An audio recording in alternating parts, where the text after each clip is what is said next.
Well, hello everyone. It's Lisa Jimenez here, and welcome to another edition of Fearless Friday. The whole intention of Fearless Friday is for each of you, the viewers, the listeners, to be inspired by these stories and to see that boldness gets rewarded. And when you can actually radically transform your relationship to fear and actually see it as your friend, like literally like hold it by the arm and skip down the road with your friend called fear, then you are limitless.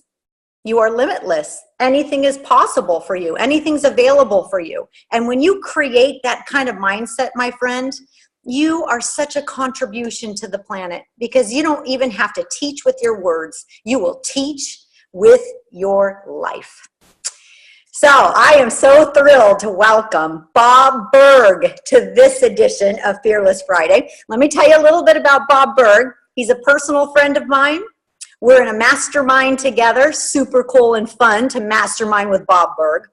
He's an international bestseller of books like, well, before I tell you his books, he's also a professional speaker. So as I was a professional speaker as well, Bob has helped me launch a coaching career, which Bob, I just want to thank you publicly that it was because of you and your show that you had me on maybe even 10 years ago to share the Conquer Fear message, my book. I actually got my biggest client from your show. Wow. Isn't that cool? And then here 10 years later, you're on my show. So it's so cool. So you guys, one of the things I love about Bob, like this is what's on his Facebook page right now. And I quote, it says, "You go into business to nudge the world forward." Now just imagine that mindset. You go into business to make a profit? You go into business to create income? You go into business to build something big? Or you go into business to nudge the world forward? Because as you nudge yourself forward, we nudge the world forward. And Bob Burg, you have done that with 6 best-selling books. Books like Endless Referrals. That's what you're most known for at the beginning. But then he wrote a series called the GoGiver. This GoGiver series, he actually sent me a copy that's personally autographed by him. Thank you, Bob. I so relate to Jillian in this book. Like, were you thinking of me when you talked about Jillian? No. So, and also Adversaries into Allies. That's another one of Bob Burg's book. But he has a whole series of the GoGiver. So this is just the recent one, GoGiver Influencer, which you guys can be a part of this conversation because he has podcasts, he has Facebook Lives in the conversation of the GoGiver Influencer. So we're going to learn even more about Bob Burg, but first just let me welcome you, my friend, Bob Burg. Thank you, Lisa Jimenez. I don't know if you're familiar with the Jeopardy answer that was Lisa Jimenez, and then the correct question was, who is one of Bob Burg's all-time favorite people on the face of the earth? Oh, and I feel that, Bob. You and I have just such a special relationship. Thank you for that. And thank you for always having my back, my friend. Always, always. Yeah, cool. So, Bob, we want to jump into your story. And I love it that the people I interview are actually telling their story because it's powerful to hear your story shared by you. So before we get into the fears that you had to overcome, or one specific fear, and what was your formula or your solution to overcome that fear, I want to hear, who are you? What did you create? What's important to you? Tell us the magic of Bob Burg. Well, let's see. Grew up as the child of a wonderful couple, my mom and dad, who I just recently celebrated their, I think, 63rd anniversary. Great people, and set a wonderful example for me of just how to be a good person. Not that I didn't stray from time to time, but eventually, found my way back. A tough thing for me, which some people know, not a whole lot of people, is that I have always struggled with obsessive compulsive disorder, or OCD. And that was a part of my life even growing up until I was 26. It was never diagnosed, so that was a little extra tough. But that's something I've lived with, and that's made things tough. But we all have our personal things to contend with. Professionally, I began as a broadcaster, first in radio and then in television. Graduated into sales. And after stumbling around for a while, I found in a bookstore a couple of great books by people like Zig Ziglar and Tom Hopkins. This is almost 40 years ago now. And that sent me on a whole different path. And I began to get into personal development. That's really where my education began. You know, when I was in high school, I barely graduated. In fact, on the day of graduation, you know, that the day and you're in the field and you throw up the caps and the whole thing. At the end of it, I remember walking off, and my guidance counselor, the guidance counselor at the high school, said to me, "Burg, I can't believe I'm actually seeing you here today." That's how close it was. Now, by the way, he was a really nice guy. I know that doesn't sound like the most encouraging thing for somebody probably wasn't, but I don't blame him. I mean, it was really.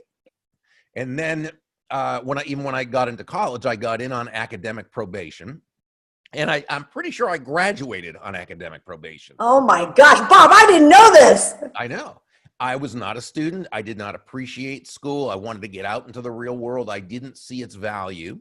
And of course, I regret that now, because I would have liked to have just understood that I was there to kind of learn how to learn. It didn't matter whether I was going to ever use trigonometry or algebra or, whatever. But, it is what it is, and it was what it was. But once I got into sales and personal development, all of a sudden I became a reading and a learning machine. And I just wanted to know more and more. And so that's, so sales was fun for me, because I got to do what I loved, and I got to keep learning and growing. And then from there got into speaking and from there writing and so forth. And I got to meet people like you. Love it. I think, Bob, for me, one of the most amazing things that you do, and I think the greatest contribution that you give, and this is a big statement to say because you have 6 best-selling books, you speak all over the world to both the corporate world and the network marketing world. I think it's your GoGiver certified speaking program, because you are creating other thought leaders. Thank you. And other speakers, other vessels to go share the message of the GoGiver spirit, the endless referrals, the shifting adversaries into allies. So could you tell us a little bit about the GoGiver certified speaking program, and even if that could even start the conversation of what fear you had to overcome? Because come on, let's tell the truth. You are actually launching careers here. Like, you have some responsibility in this certified speaking program. Oh, there is. And we work very closely with our speakers. It's not a matter of whoever has the money can buy a license. We don't do that. We're actually, my business partner, Kathy Tajanel, never mind my co-author, John David Mann, who's the real writer and just a great guy, very talented. But my business partner, Kathy Tajanel, and I are very paranoid about the brand. So it's not like we will just let anybody represent this brand and buy a license, that sort of thing. So so there was fear there in terms of two things. First, as you said, we're guiding people into a speaking career. And so there's a lot of responsibility there, and to make sure that we equip them and that we make sure that they have the favorable conditions to succeed. Then there's also, fear. What if we bring a wrong person in and they do something that harms the brand? Yeah. And so far, there's only been one person that has happened with, and we had to, go through the process of de-inviting them once they were in. But so there was some fear there. But we knew with what we wanted to accomplish, the goal was much stronger than the fear. Okay. Okay. Stop right there, because that's huge. Listeners and viewers, did you hear that? The goal, the dream, was bigger than the fear. The fear's real. The fear's there. And guess what? The fear is normal. But is your dream, is your goal bigger than the fear? Bob, you got to expand on that a little bit. What did that actually look like in some conversations with you and Kathy when fear started to come up about what you're launching, the brand, keeping it pure, really launching other people's careers? what was the conversation about feeding the goal, feeding the dream when the fears popped up? What was the formula for that? You know, I love your question and the use of the word formula, because I think formulas are important. I always look at that in terms of a system. What is a system? It's the process of predictably achieving a goal based on a logical and specific set of how-to principles. Was there a formula that we went through in overcoming the fear of beginning this certified GoGiver speaker program? I don't think there was an official formula, but what we did is we talked a real lot about it. And we put the fears out on the table. And we said, what does this really mean? Okay.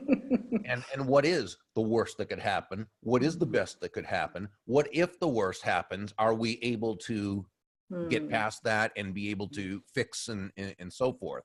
So I think what we did is we, as best we could, we logically went through the pros and cons and the fears and the goals and everything combined. And, you know, and that way we were able to come up with a decision that made us feel happy with it. That's so good. How important is it to you in your success to have a running mate like Kathy, for us to have a mastermind, for us to have possibly a business partner, but at least a mastermind?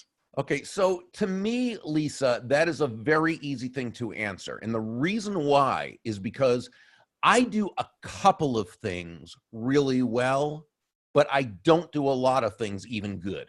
Yeah. All right. I have a lot of not even good? No, not even. That's what I mean. I do a couple of things really well that I drive to, that I have a lot of confidence in that I can do, but that's it. And see, people think I know a lot more than I do. Okay. What they don't realize is I've got people around me that are a lot smarter than I am and in the areas that I'm not. So having a business partner like Kathy just adds so much. It's, you know, what a blessing. Yeah. Then you've got a co-author like John, who's just an amazing writer. Now, our mastermind group, you think about who was in our group, okay? I mean, people like, you know, Randy Gage and people like Bruce Turkel and Terry Brock and Gina Carr and the late Joaquin de Posada, who we loved and adored. And God bless him. J.B. Glossinger and, as of late, Susan Solovey. These are people, I mean, this is a powerful group. And I'll just tell you, I'm not saying this to be falsely modest in any way, but I'm the weakest link. Okay, remember that TV show, The Weakest Link? I'm the weakest link, which is great as far as I'm concerned. So not true. The wisdom in that group to be able to, you know, to go in there and ask questions and share our fears and share our issues and what we've got going on. You know, it's just a phenomenal thing. Powerful. I'm grateful for that mastermind. Yeah, exactly. So let's jump into some fears. And yes, I like the word formula. Any other stories come up for you, Bob, that you really realized that this was a limitation and you chose to take it on, call it out? I love that you said just put it out there on the table.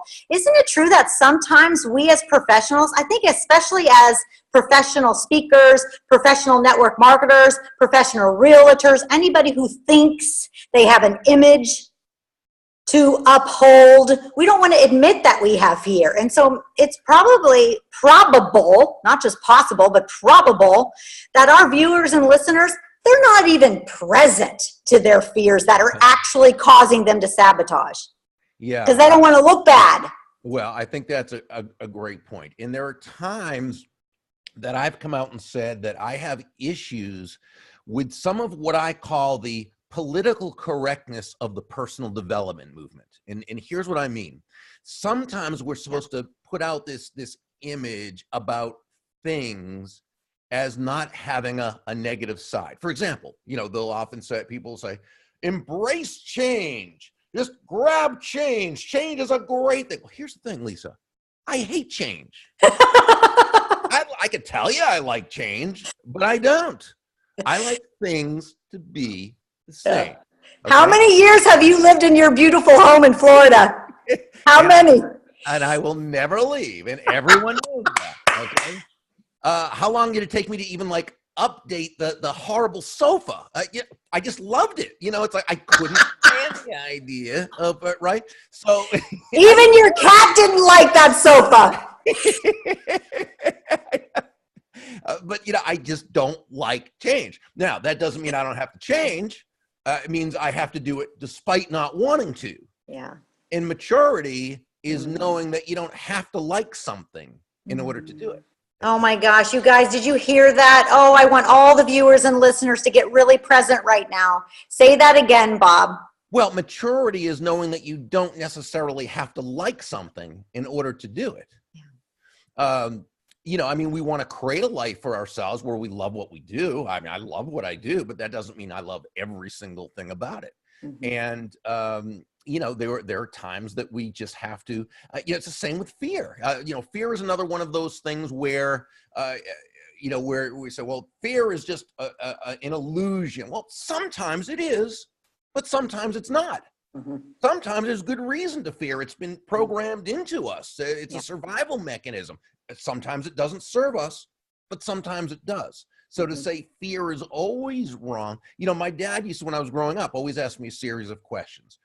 4 of them were from the Talmud. It was who is rich, and it's one who rejoices in their lot. Who is mighty, one who is strong enough to control their own emotions and make of an enemy a friend. Who is honored, one who honors others. Who is wise, one who learns from all others. But then there was a 5th question that he asked me, and it was this, and you'll relate to this. He wrote, who is brave? And the answer he wanted from me was that person who is smart enough to be afraid and still do their job. Wow. Now, to be smart enough to be afraid when appropriate to be afraid. And he told me, as an example, when he was in World War II, he said there were guys in his unit who he said they just weren't afraid. They actually had no fear. And he said, you had to kind of admire them for that, but they weren't necessarily brave. He said the brave person was the one who was smart enough to be afraid and understand there's real danger there, but do what they had to do. And part of that meant prepare. Part of that meant to watch where you're going, have each other's back, make sure that, right? And those things. So sometimes fear serves a purpose. Doesn't mean we have to like it, okay? It just means we have to know it's there. Now, on the other hand, I remember, one of my favorite books is Conquer Fear. Okay, and that's a book you wrote, and I interviewed you back long before I had the podcast. It was when I was interviewing on my blog. So we need to get you back on the podcast because it's really a whole bunch of new listeners. But what you said is you started the book by saying the one thing that keeps people from the life they dream of is fear. Yeah. And I remember reading that, okay? And you have a very good memory that you remember the opening of my book. Well, I love the book, but here's the thing, Lisa. It was a premise that was unequivocal. In other words, you said it, you didn't say, in my opinion, okay? You made a statement. You made a bold statement. So I challenged it in my mind because to me, all the logic in the world, if based on a false premise, you can never reach a correct conclusion. So well said. So I went to that. I said, okay, so is that true?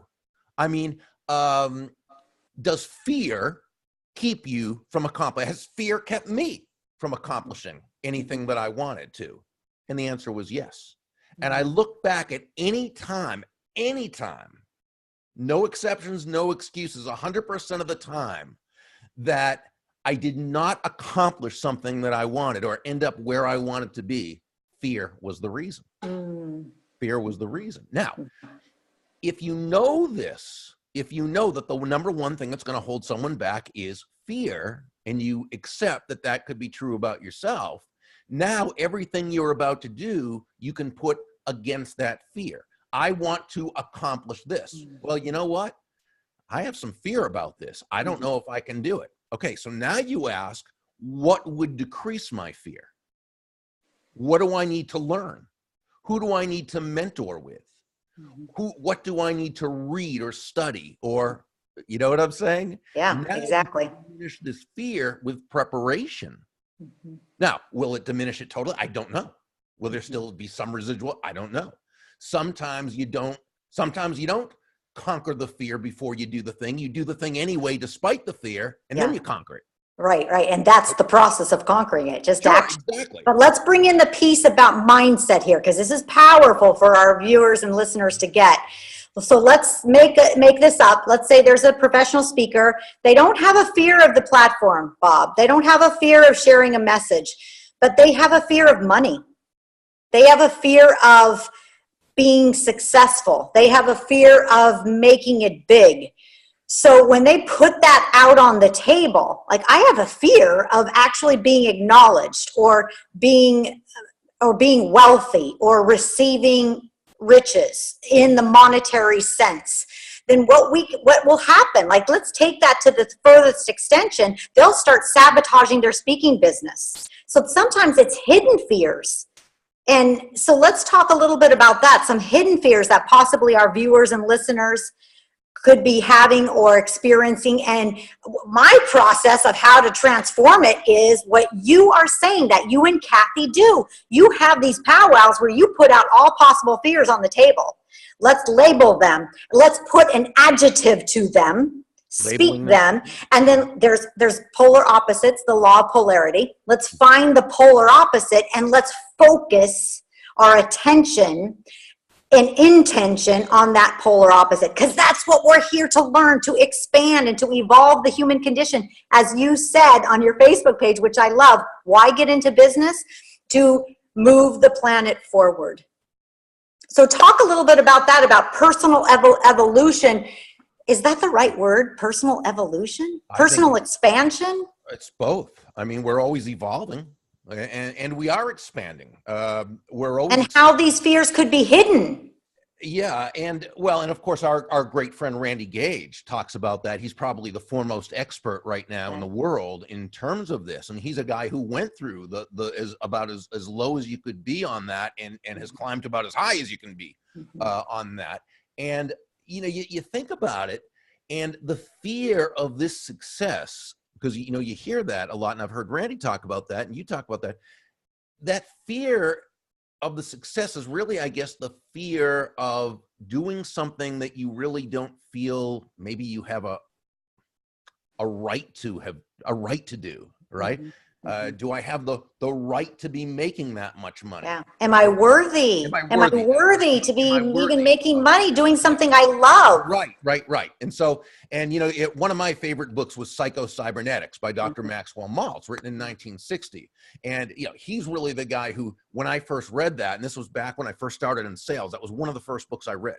And that's what said to me, wow, belief systems are key. We see the world in a certain way. I call it our belief system. It's that combination of upbringing, environment, schooling, news media, television shows, movies, popular culture, cultural moral, right? And which is pretty much, by the time we're 3 or 4 or 5 years old, it's kind of been etched in stone already, and everything after that just adds upon that foundation. And we grow up with a certain set of beliefs. We are controlled by what I call an unconscious operating system. Okay. We don't even know we have these beliefs, right? Randy calls them memes or mind viruses that we get from the world around. We don't even know we have them. And so we're operating that way. We see the world through a set of beliefs, through our own, what is a belief? Really, when you think about it, a belief is a subjective truth. It's the truth as we understand the world to be, which means it might be the truth, but not necessarily. It's our truth. Yeah. Okay? And so if we see the world as one of lack and limitation, or if we see our family has always been poor and we're always going to be that, and now we start doing something where we're bringing a lot of value to the lives of a lot of people, which translates into wealth, because that's just natural law. When you serve many people with exceptional value and you serve a lot of them, that's what makes the process happen. We have to be able to receive it. But will we receive it if subconsciously or unconsciously we don't believe we're worthy of doing so because our belief system says no? So what's the solution? So here's the listener right now, and they're relating to this. They're like, I have so much talent and I'm sabotaging my own success because I don't feel worthy of being in the limelight, of being a leader, of having a big team or a big speaking career or a best-selling book. And they're just maybe even realizing it right now on Fearless Friday. And it's a belief. It's a core belief. It is. So the solution is first being conscious of it. That's first. Because until you realize that there's an issue, you will never do the work it takes or take the steps that are necessary to overcome it. You just can't. How can you solve something that you haven't first acknowledged? So first, it's introspection, and it's saying, is this me? And, and if you start to ask that question and feel defensive about it, you need to just keep working through it. Okay.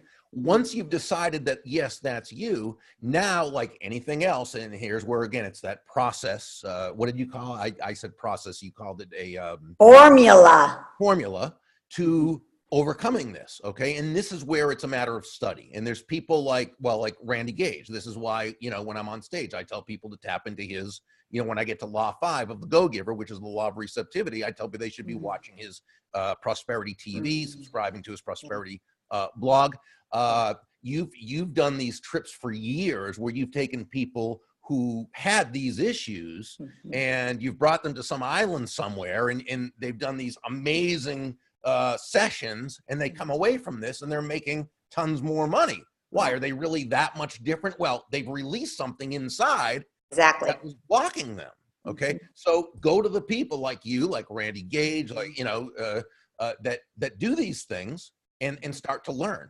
I would start making sure, and I would say right now to everyone, if you're not already watching Randy's Prosperity TV and reading his Prosperity blog, start doing that. Yeah. Start getting books on prosperity. Read Bob Proctor's You Were Born Rich. Read David Nagel's The Millionaire Within. Start studying prosperity, because you're going to start learning these things about yourself. Yes.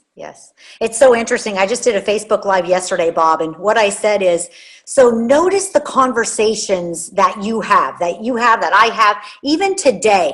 So let's take somebody who has an illness. Most of the time, the conversations that, let's say they have like heart problems, most of the conversations they're having is doctor appointment, medicine, low blood pressure, or maybe it's high blood pressure, I'm not sure, heart palpitations.